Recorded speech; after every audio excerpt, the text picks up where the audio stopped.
வணக்கம். சூரியநாராயண சூரியன் மாடியில் இந்த மாதிரி கோதுமையில் 7 விளக்கு தீபம் போட்டாங்க. தொடர்ந்து அரசு வேலை, நல்ல படிப்பு, அரசு சம்பந்தப்பட்ட அனைத்தும் நம்மளுக்கு கிடைக்கும்.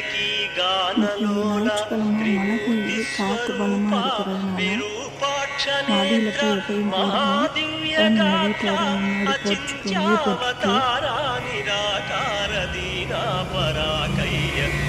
போய் எப்பயும் போடுவோம்.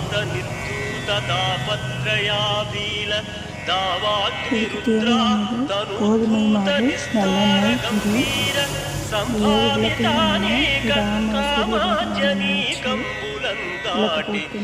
நல்லெண்ணெய், கண்டிப்பாக அரசு செய்திகள் நமக்கு கிடைக்கும். நன்றி.